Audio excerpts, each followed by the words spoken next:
What's up guys, my name is Lauren and welcome back to my channel. Today we're going to be talking about a topic that I find absolutely fascinating, and that is hidden sources of generational wealth.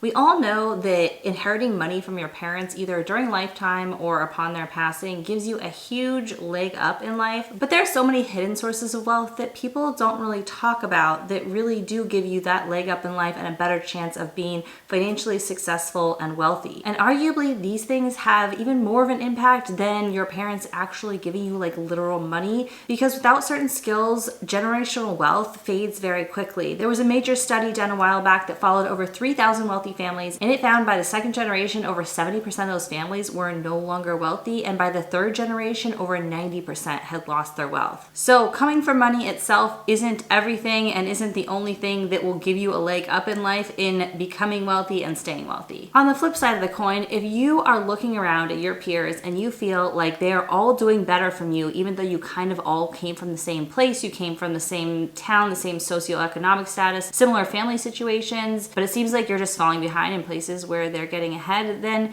they may have some of these hidden sources of wealth that you don't, and this may explain the difference. So while it's never healthy to compare yourself to another person because the circumstances are never exactly the same, this may give you some context as to some things they have gotten that you didn't that are giving them a leg up, even those things that's not so easy to see. All right, the first hidden source of wealth is if you can live with your parents rent-free beyond the age of 18. This gives you such a leg up in life, especially when you're in those early years, like you're in college or have just graduated and you are completely broke, if not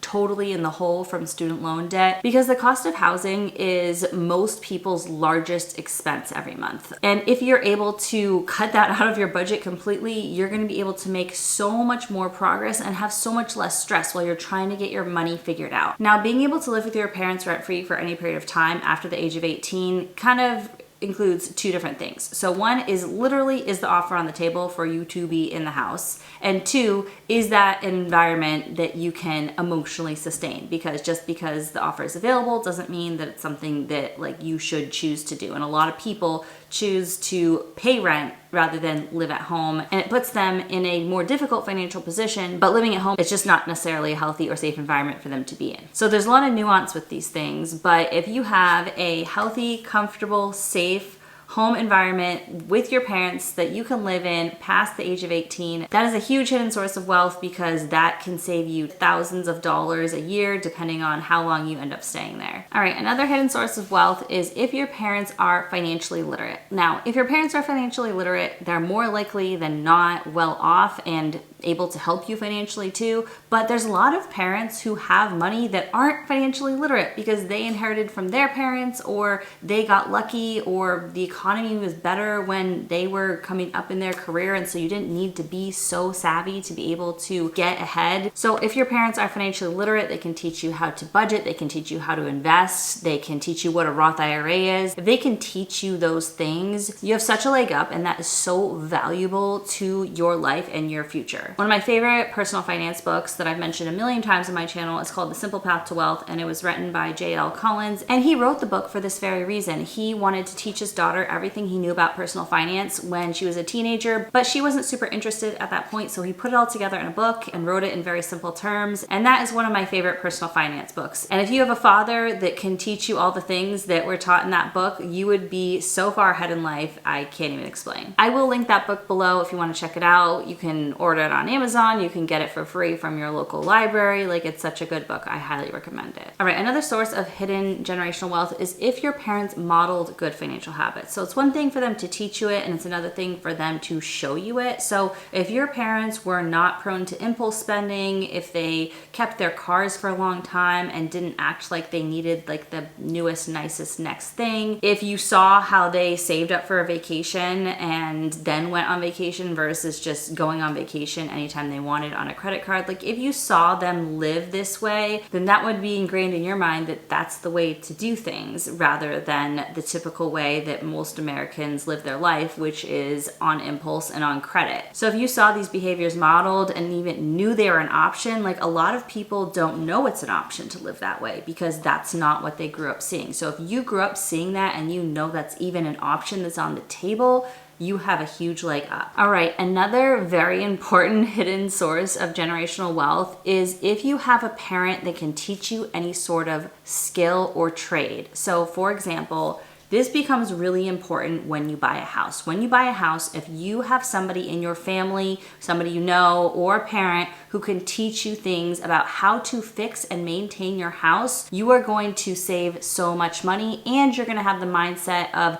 let me see what I can do first before I call and pay someone to do it. Because fixing your own house and fixing your own car and doing those type of things saves you an unbelievable amount of money over your lifetime. And even having the attitude, I want to try to figure this out before I call someone to fix it, will save you a ton of money, even if you're not an expert and able to do everything yourself. So this applies to so many different things. I mean, if you have somebody in your family who knows people in the trades that can get you a deal when you're trying to make improvements to your home, if you have family that will help you with the work, teach you how to do it, and do it for free, not only are you getting the work done, but you're also learning how to do it yourself for future projects. The knowledge that can be passed down in that regard when it comes to fixing things and maintaining your home is so valuable. Whereas if you're somebody who has literally never seen a power tool or seen anyone you know use a power tool your whole life growing up, when you get to be an adult, you are so disempowered to fix your own things and feel like, well, people don't do that, and I'm not somebody who can do this and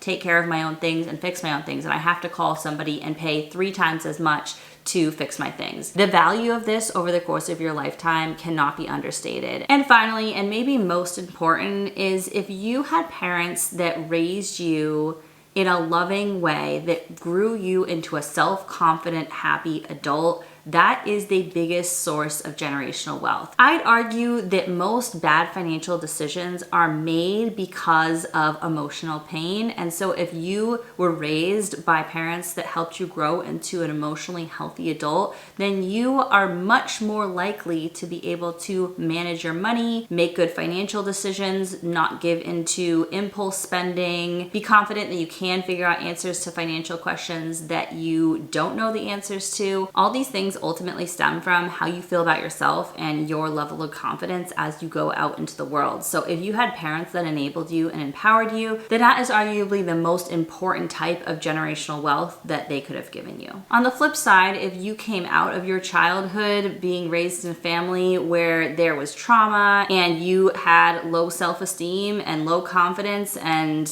were disempowered as you came into adulthood, then it is going to be so much harder for you to figure out things when it comes to money, because you're not going to feel confident. You're not going to feel like you deserve to be in a better financial position. Regardless of how smart you are, you may not feel like you're smart enough to figure out how to be good with money, and your ability to be consistent with hard money decisions over time, which is how wealth is built, is going to be lacking because you're not going to have that stability that you would have if you came out of a loving, healthy family situation. I think a lot of these things speak to that study that was done where the first generation came out wealthy, but by the second and third generations, most of the wealth had been lost. And that's because of these hidden sources of generational wealth that were not passed down from generation to generation. And so the good fortune of the first generation was not able to be maintained over time. So before you go and compare yourself to one of your peers and think, well, why are they doing better than me? You need to realize that the circumstances that they grew up in were different than yours, and their parents may have been able to gift them one of these hidden sources of generational wealth that you did not receive. If there are other hidden sources of generational wealth that you think you may have received or maybe didn't receive from your own family, comment below and let me know. I think this is such an interesting discussion, and I'd love to hear what you guys think in the comments. As always, if you like the video, give it a big thumbs up, and if you want to see more from me, then hit that subscribe button. I'd love to have you as a subscriber, and I'll see you guys soon in the next video. Bye.